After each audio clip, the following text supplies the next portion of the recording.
Assalamualaikum warahmatullahi wabarakatuh. Perkenalkan, nama saya Kamila Sri Dewi, CGP Angkatan 10 dari SMK Nasional Kayutan 6, Kabupaten Padang Pariaman, Provinsi Sumatera Barat. Kali ini saya akan menyampaikan aksi nyata saya modul 1.4 tentang budaya positif di sekolah.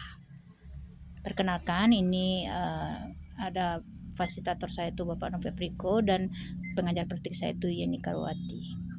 Itu penyebaran pemahaman kepada rekan guru di SMK Nasional Kayutan 6 tentang budaya positif di sekolah. Ini sosialisasinya. Silahkan lihat. Kami bertiga akan menyampaikan budaya positif di sekolah. Assalamualaikum warahmatullahi wabarakatuh. Perkenalkan, nama saya Yuli Anita dari SMA 12 kali 11 Kayutan 6.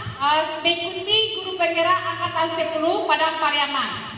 Hai, perkenalkan saya Satya Riani, saya CGP angkatan 10 Kabupaten Padang Pariaman, berasal dari SMA 12 kali 11 Kayutan. Halo, nama saya Kamila Sri Dewi, saya berasal dari SMK Nasional Kayutan 6, CGP angkatan 10 Kabupaten Padang Pariaman. Sekolah Bu.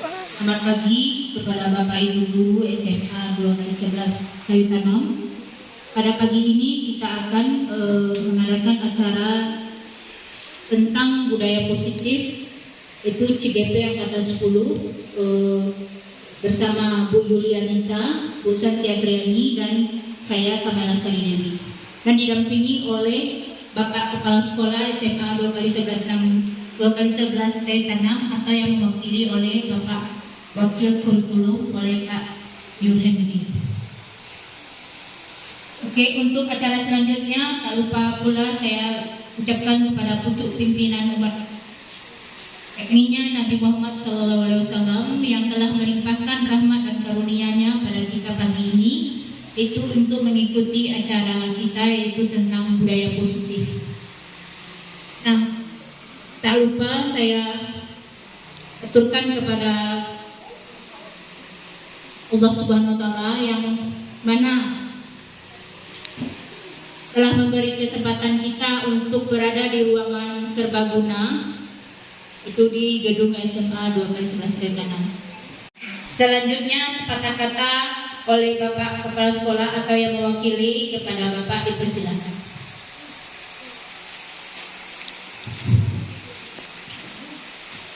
Assalamualaikum warahmatullahi wabarakatuh.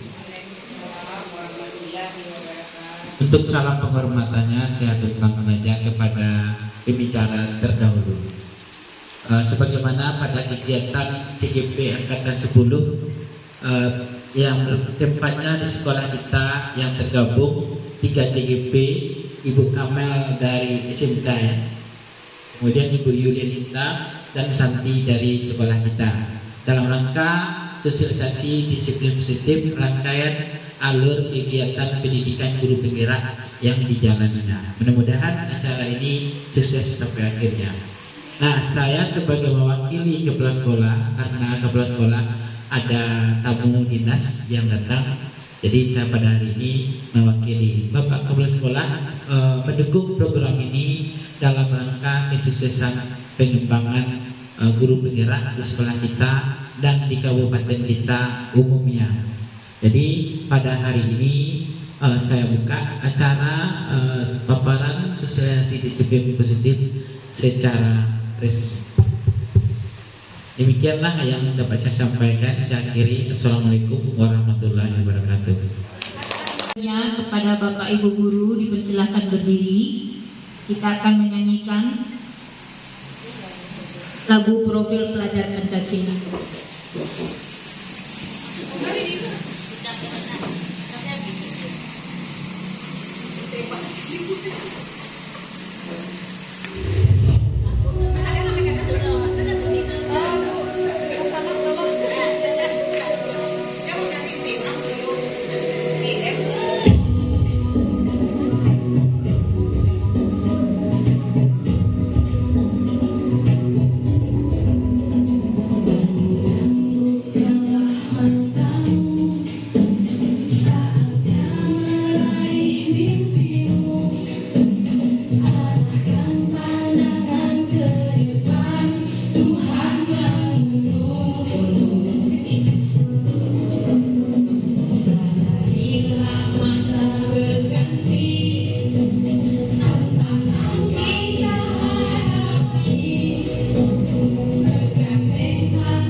Ibu guru berdiri di depan.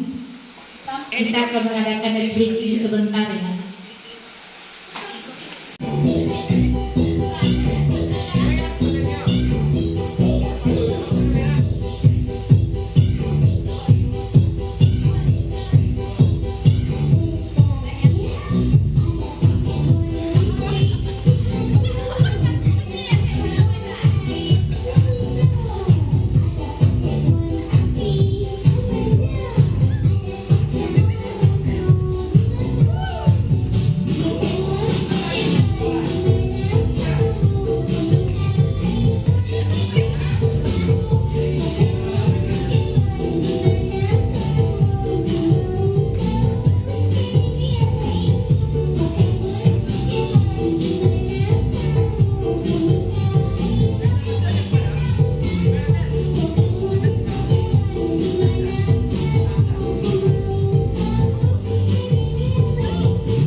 Bapak Ibu, kita lanjutkan materi kita. Untuk materi berikutnya, Ibu Kamela Sari Dewi. Kepada Ibu Kamela Sari Dewi dipersilakan. Terima kasih kepada Ibu Moderator yaitu Ibu Santi. Saya lanjut materi kita yang kedua yaitu kolaborasi pemahaman budaya positif dengan rekan sejawat.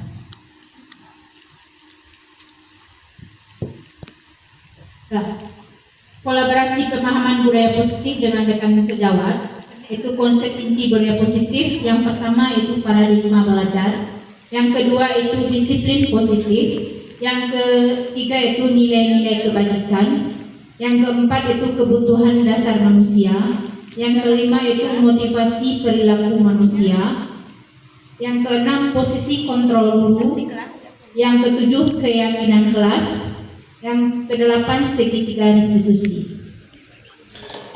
Satu, pembelajaran dengan paradigma baru. Pembelajaran dengan paradigma baru itu pembelajaran sebagai guru metode yang berpusat pada siswa, yaitu student center, karena kita memberikan metode dengan menggunakan prinsip pembelajaran yang berdiferensiasi sehingga siswa dapat belajar sesuai dengan kebutuhannya. Jadi bukan berdasarkan kebutuhan kita lagi, tapi berdasarkan kebutuhan siswa. Bagaimana siswa itu kemauannya yang kita turuti. Nah, tujuannya adalah untuk membentuk atau mewujudkan profil Pancasila yang dikenal dengan istilah P5. Lanjut mengenai miskonsepsi tentang teori kontrol, itu ilusi guru mengontrol murid, ilusi bahwa semua penguatan positif, efektif dan bermanfaat, ilusi bahwa kritik dan membuat rasa bersalah mampu menguatkan karakter siswa. Lanjut, ilusi bahwa orang dewasa itu berhak memaksa. Untuk mengubah paradigma stimulus respon ke pendekatan teori kontrol, yaitu stimulus respon, realitas atau kebutuhan kita sama, teori kontrolnya realitas atau kebutuhan kita itu berbeda sebenarnya. Semua melihat hal yang sama. Setiap itu memiliki gambaran yang berbeda. Kita mencoba mengubah orang agar berpandangan sama dengan kita. Tapi realitanya kita berusaha memahami bahwa pandangan orang lain itu tentang dunia. Selanjutnya, perilaku buruk dilihat sebagai suatu kesalahan. Teori kontrolnya, semua perilaku memiliki tujuan. Orang bisa mengontrol kita. Teori kontrolnya, Anda tidak bisa mengontrol orang lain. Selanjutnya itu pemaksaan pada saat bujukan gagal. Teori kontrolnya, kolaborasi dan konsensus menciptakan pilihan-pilihan baru. Stimulus responnya, ada model berpikir menang kalah. Teori kontrolnya, model berpikir menang masing-masing. Yang kedua, disiplin positif. Disiplin berasal dari kata disiplin yang artinya belajar, dan awal pembentukan disiplin itu mengacu pada disiplin diri kita sendiri yang bertanggung jawab terhadap diri kita sendiri. Nah, disiplin positif di sini itu merupakan salah satu cara penerapan disiplin yang bertujuan untuk menumbuhkan kesadaran kita dan memberdayakan siswa kita tanpa ada imbalan, penghargaan atau ancaman atau hukuman. Nah, sebagai seorang guru, kita itu memiliki tujuan itu menciptakan siswa kita untuk memiliki disiplin diri mereka sendiri sehingga mereka dapat berperilaku mengacu kepada nilai-nilai kebajikan universal, itu memiliki motivasi intrinsik dalam perubahan perilaku ke arah yang lebih positif. Ketiga yaitu nilai-nilai kebajikan. Nilai-nilai yang kita sepakati bersama dari banyak suku ya di Indonesia. Ada agama, ada bahasa maupun latar belakang yang berbeda. Contohnya nilai-nilai kebajikan dari institusi atau organisasi berdasarkan profil pelajar Pancasila. Itu adanya nilai-nilai kebajikan, beriman, bertakwa, berakhlak mulia, berwawasan, berglobal, gotong royong, mandiri, kreatif, dan bernalar kritis. Kemudian keterampilan hidup dapat dipercaya yaitu lurus hati, pendengar yang baik, dan tidak merendahkan orang lain dan memberikan yang terbaik untuk diri kita sendiri. Yang keempat, kebutuhan dasar manusia adalah segala sesuatu yang kita lakukan untuk mendapatkan apa yang kita inginkan. Seluruh tindakan yang kita lakukan yaitu memiliki tujuan tertentu, dan semua usaha harus yang terbaik kita lakukan dalam rangka meningkatkan kebutuhan dasar kita supaya dapat terpenuhi. Yang kelima itu kebutuhan dasar manusia. Yang pertama, kebutuhan bertahan hidup. Itu berkaitan dengan makanan, pakaian, tempat tinggal, keamanan, dan juga kesehatan. Contohnya kayak tentara yang hidup di hutan. Nah, di mana tidak ada makanan, mereka cari makanan, apa yang ada lewat bisa dimakan. Yang kedua, kasih sayang dan rasa terima kasih.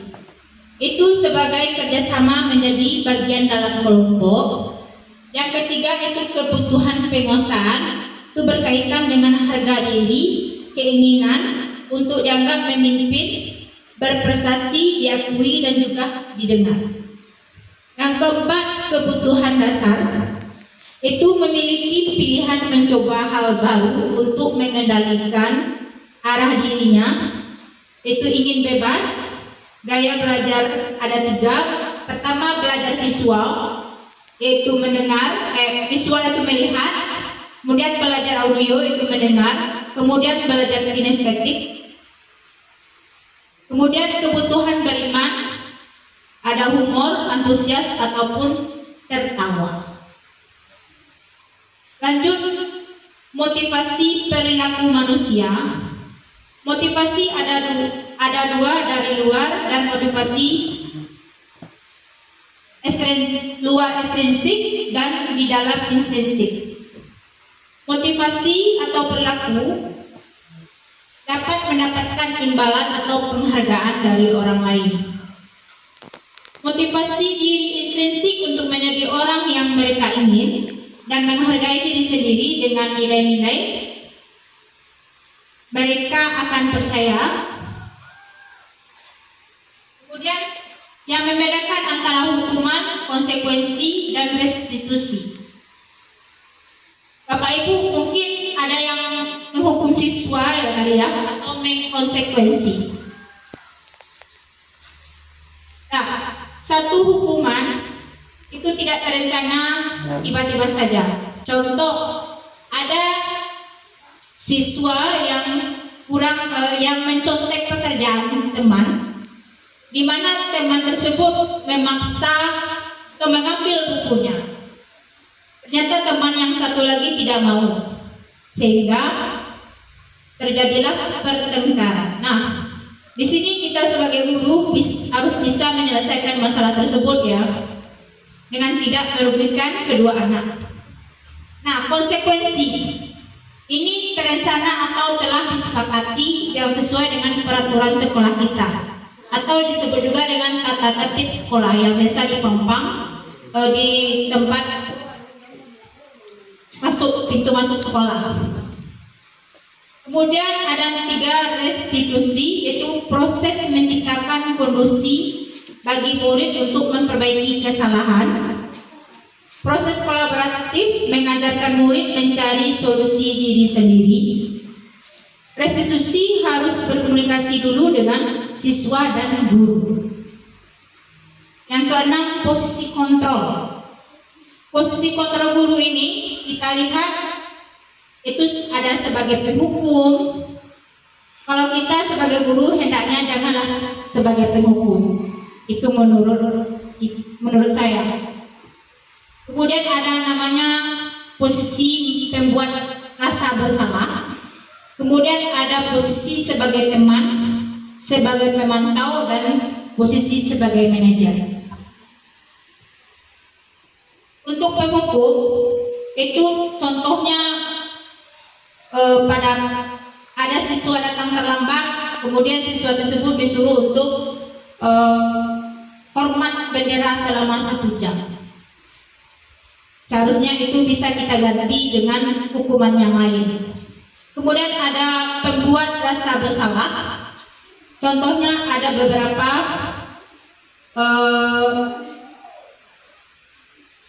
rasa kecewa terhadap guru ya. Kemudian ada posisi sebagai teman. Nah, posisi sebagai teman kita juga tidak boleh dekat dengan siswa. Aturan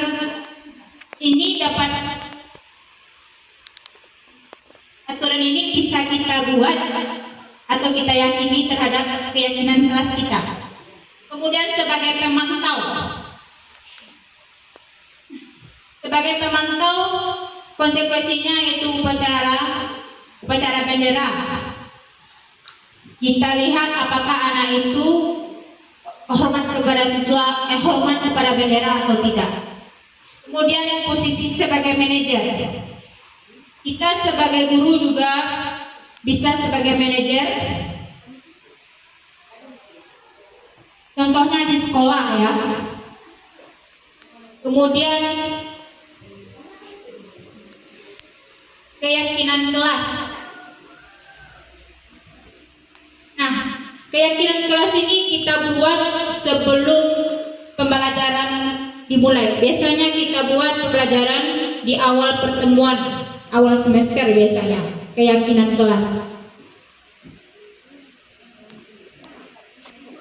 Nah, selanjutnya segitiga restitusi. Segitiga restitusi ini adalah suatu proses dialog atau dijalankan oleh guru dapat menghasilkan murid yang mandiri dan bertanggung jawab sehingga membentuk karakter siswa yang lebih baik.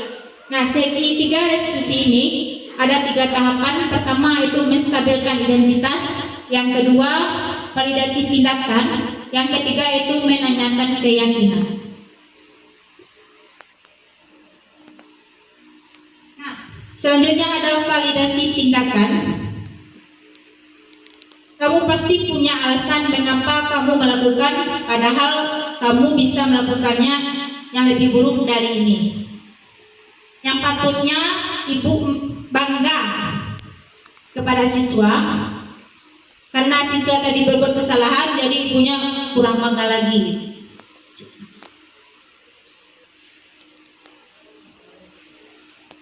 Kepada Bapak Ibu ada pertanyaan? Oke, tidak ada pertanyaan. Saya ucapkan terima kasih. Wabillahi taufiq hidayah. Assalamualaikum warahmatullahi wabarakatuh.